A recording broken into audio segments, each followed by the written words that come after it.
Bienvenidos a este último programa de nuestra serie El demonio de la asedia.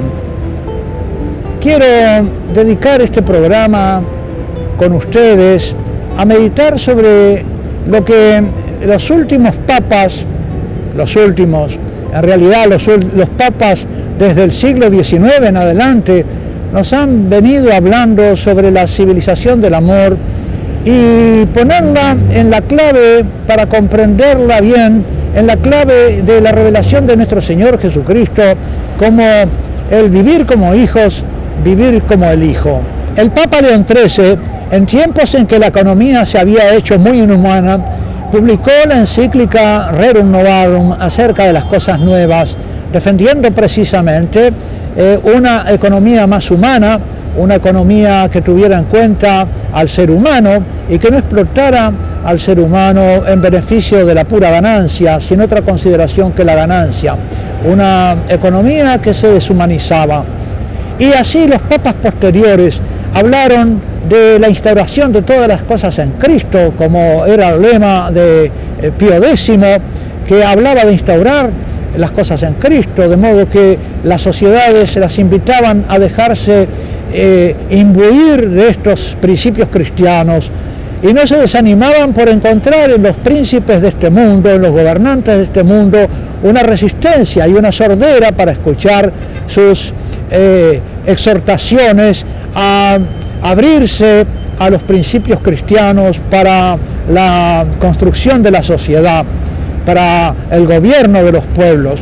Así fueron siguiendo las encíclicas en los años siguientes, después de la Rerum Novarum, la Populorum Progressio, Mater et Magistra, a los 100 años de Rerum Novarum, Solicitudo Rei Socialis, hasta que llegamos a la última encíclica destinada a las cuestiones sociales de Benedicto XVI, Caritas in Veritate. Allí nos dice el Papa que la caridad se realiza en la verdad y invita, por lo tanto, a que también se tenga en cuenta la verdad revelada en los asuntos del gobierno de la sociedad. Esta insistencia del Papa en abrirse a la verdad revelada la repite de muchas maneras. Ya lo había dicho en el famoso discurso en la Universidad de Ratisbona. Allí, dirigiéndose al mundo universitario, les reflexionaba con ellos diciendo que una razón que no se reconoce limitada es irracional, que la razón racional reconoce que tiene límites en el poder alcanzar el conocimiento de las cosas y que por lo tanto es razonable abrirse a otras fuentes de conocimiento que vienen de fuera del ámbito de la razón. Y especialmente se refería el Papa en esto a la revelación cristiana, que es razonable abrirse a la revelación cristiana, que no es algo contrario a la razón, y que de eso teníamos ejemplo en la historia de la Iglesia. Así como la fe se había abierto a la razón de Occidente se había abierto a la fe, y con eso se habían enriquecido mutuamente para dar origen a los siglos cristianos y a unos tiempos, un crecimiento de Occidente, de la civilización occidental. Lo que le dijo a los universitarios se lo dice ahora con la carta Caritas in Veritate a los gobernantes de este mundo, diciéndole que se deben abrir a la verdad. Por lo tanto, la caridad es la verdad acerca del amor, es la que inspira al ser humano, debe inspirar al individuo, pero también a la sociedad. Y solamente de esa manera se puede realizar el bien común. Ya en la carta sobre el amor humano, el Papa había dicho que un gobernante que se desentiende, o si los gobernantes se desentienden del bien común, se transforman, y asombra la dureza de estas palabras en el Papa, se transforman en una mafia de ladrones. Si se desinteresan del bien común y ponen su gobierno al servicio puramente de los intereses comerciales y económicos, entran en una mafia de ladrones. Pero esta civilización del amor de que nos habló Pablo VI, este reinado social de Jesucristo, que no tenemos que entenderlo como un mandato utópico de una instalación de un reino mesiánico sobre la tierra. Sabemos, y los papas que nos hablan de esto lo saben perfectamente bien, que hay fuerzas históricas que se oponen al reino de Dios. Ya el Papa Juan Pablo II en su carta sobre el Espíritu Santo había hablado de las resistencias que hay, resistencias históricas a la acción del Espíritu Santo, refiriéndose nominalmente al materialismo, como la ideología materialista es un obstáculo que se opone a la acción del Espíritu Santo, y eso explícitamente en las ideologías que las inspiran, que precisamente se oponen a la fe en el Espíritu Santo y la consideran una alienación. ¿Cómo logramos entonces la civilización del amor? ¿Cuál es el camino? ¿Cuál es el principal camino? El dejarnos engendrar por el Padre. Que el Padre pueda construir con nosotros como piedras vivas esa Jerusalén celeste, esa casa de los hijos de Dios que se va construyendo en la historia y que culminará en la Jerusalén celestial. ¿Y cómo es? ¿Cómo es entonces que nosotros nos dejemos engendrar por el Padre Celestial? Eso vino a enseñarnos nuestro Señor Jesucristo. Estoy predicando en muchos lados el Sermón de la Montaña, precisamente como el núcleo central de la enseñanza de nuestro Señor Jesucristo, que Él predicó sin duda no solo en la montaña, sino también en la llanura, en el lago y en muchos lados. ¿Y qué viene nuestro Señor Jesucristo a enseñarnos? No es una doctrina ajena a lo que Él mismo es como ser humano y como persona del Verbo hecho hombre. Es Él mismo, el Hijo eterno de Dios, que vive en su naturaleza humana, lo mismo que Él vive divinamente en su naturaleza divina, el recibirse del Padre. Es Dios capaz de recibir amor. El Padre es la fuente del amor en la Santísima Trinidad. Es Dios en cuanto es impulso de darse enteramente, sin ningún interés, sin ningún deseo de dominar, sino por pura donatividad. Por eso las desconfianzas frente al Padre, los miedos frente al Padre son irracionales, no son verdaderos. Solo puede tener miedo al Padre de nuestro Señor Jesucristo, tal como nos reveló alguien que está en la ignorancia o en el error. El Padre es deseo purísimo de donación. Se nos manifiesta en el Padre del Hijo pródigo, y también que ama tanto al pródigo como al asedioso, al hermano mayor. Es el Padre. El Padre se entrega totalmente, pero no hay otro Dios a quien pueda entregarse. Solo puede entregarse a sí mismo. Y Dios, en cuanto que es capaz de recibirse a sí mismo, de recibir todo el amor que es capaz de dar, es el Hijo. El Hijo es, por lo tanto, receptividad divina, pura, de amor divino, que se entrega puramente. Y ese es el que se hace hombre, ese es el que toma una humanidad, y ese es lo que Él nos quiere venir a enseñar. Que también nosotros nos dispongamos, abramos todo nuestro ser y nuestro corazón para recibir ese amor de Dios en la plenitud de lo que Él quiere darnos y nosotros somos capaces de recibir. Eso viene a enseñarnos a nuestro Señor Jesucristo. Toda su doctrina se resume en eso. Desde el comienzo del Sermón de la Montaña, Él nos dice que los hombres deben ver nuestras obras buenas filiales para glorificar al Padre, que nosotros no debemos buscar nuestra propia gloria, que si somos hijos viviremos para glorificar al Padre de quien lo recibimos todo, y que si vivimos así, entonces el Padre nos bienaventurizará. Las 8 bienaventuranzas son las obras del Padre con los que viven como hijos, y esa bienaventuranza que el Padre da a sus hijos redunda en gloria suya. Y hay una corriente entonces, como una especie de competencia, de rivalidad por quién glorifica a quién. Si el Hijo glorifica al Padre y el Padre se empeña en glorificar al Hijo. Por eso cuando el Hijo manifiesta en la cruz su amor de hijo al Padre, entregándole su espíritu, entregándose totalmente en sus manos porque se reconoce totalmente venido del Padre, en ese momento el Padre también, como respondiendo a esa entrega del Hijo, le da vida nueva, lo resucita, porque no puede entregar a la muerte al que se entrega así al Padre. El Hijo se entrega totalmente: en tus manos encomiendo mi espíritu, y el Padre lo resucita el tercer día. Todo esto sucede, queridos hermanos, para nuestra enseñanza y para nuestro ánimo. Si el Padre hubiera querido instalar sobre la tierra una civilización del amor al modo mesiánico, el Hijo lo habría hecho.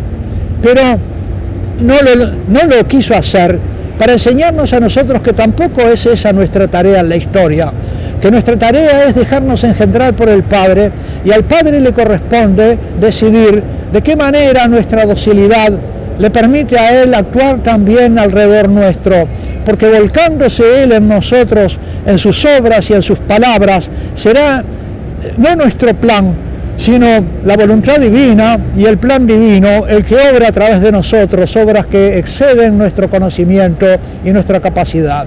Nuestro Señor Jesucristo, verdadero hombre, se reconocía totalmente movido por el Padre. Dice en el Evangelio de San Juan: yo no puedo hacer nada que no vea que mi Padre hace. Cuando le reprochaban que él violaba el sábado porque obraba en el sábado milagros, dice: mi Padre también obra en sábado. Jesús, por lo tanto, hace lo que recibe del Padre. Y cuando Él habla, dice: no puedo decir nada que no oiga decir a mi Padre. Jesús es como el reflejo perfecto del Padre. No tiene nada propio, ni necesita tenerlo, porque confía en que el Padre se le entrega y le hace ser, y lo mantiene en el ser. Él es el Hijo de Dios desde siempre y para siempre, eternamente, sin principio ni fin, engendrado por vía del conocimiento. El Padre se conoce, y ese conocimiento perfectísimo de sí mismo es el Hijo. Él nos viene a dar a conocer al Padre. Jesús dice: al Padre nadie lo vio jamás. El Hijo de Dios, que vive eternamente, vuelto hacia el seno de la gloria del Padre, hacia el seno del amor del Padre, ese nos lo dio a conocer.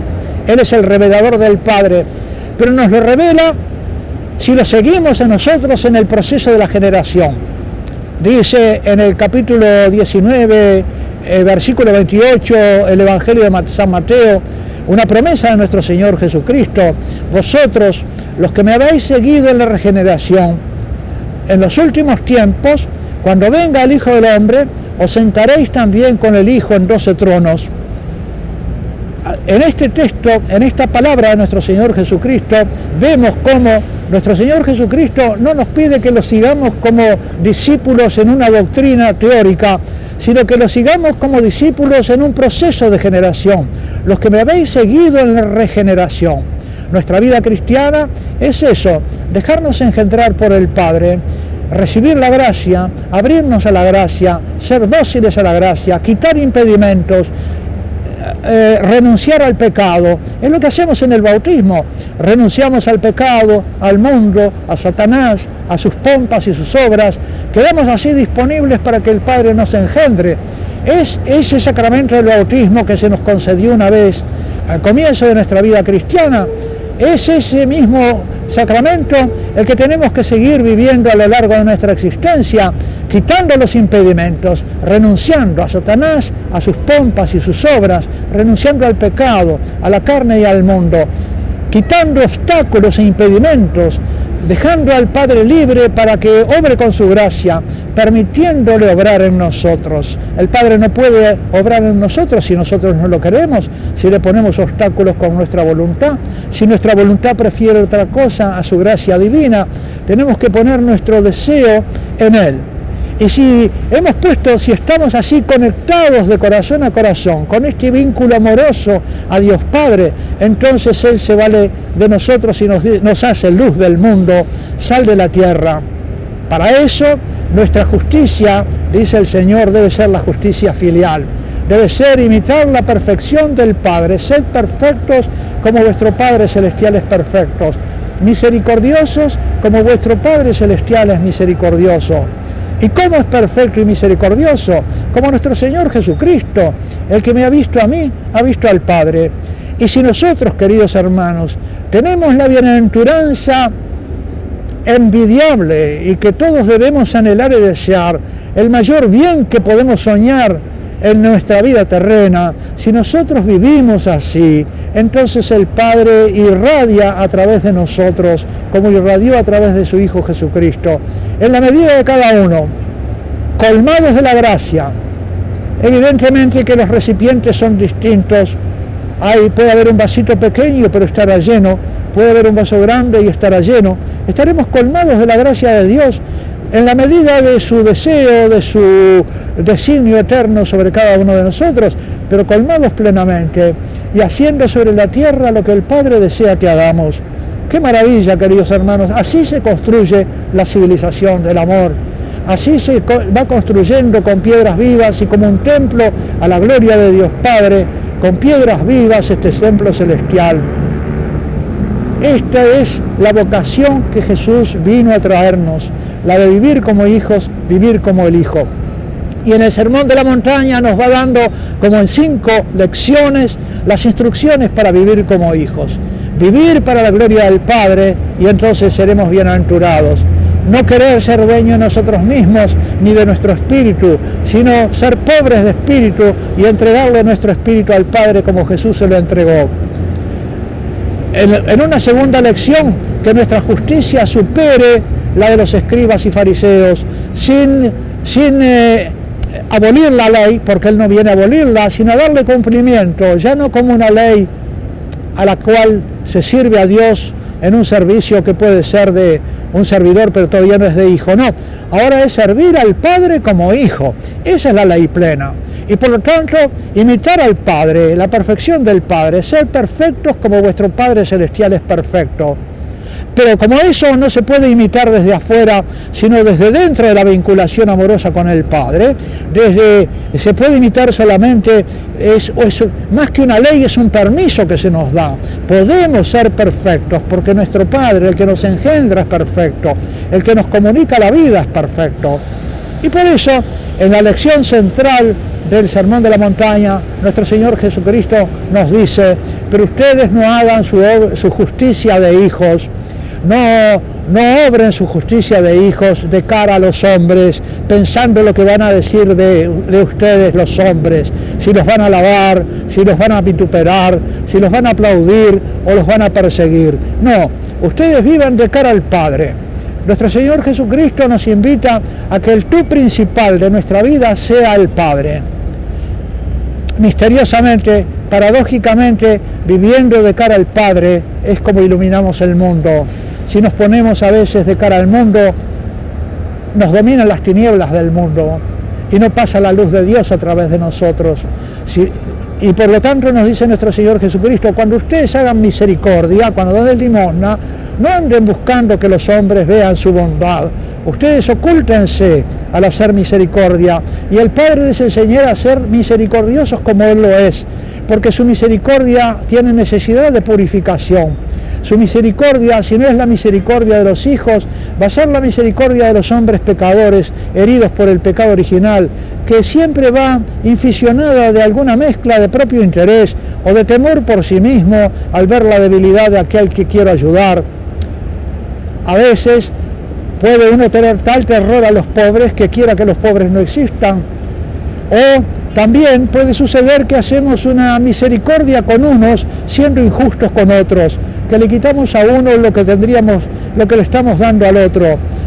Precisamente nuestra misericordia tiene que ser la del Padre. ¿Y cómo la podemos recibir si no es viviendo de cara al Padre? Si vivís de cara al Padre, Él os dará de sí. Hay traducciones que dicen os premiará, os recompensará. Es una mala traducción del griego apodosei, os dará de sí. No me va a dar otra cosa distinta de lo que el Padre es, me va a dar del Padre mismo, me va a dar su misma bondad y misericordia de su vida. Y en el centro de esta tercera lección está el Padre nuestro.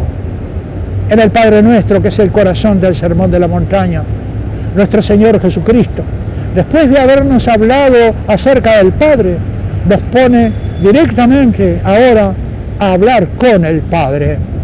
Y hablar con el Padre desde los deseos de un corazón de hijo.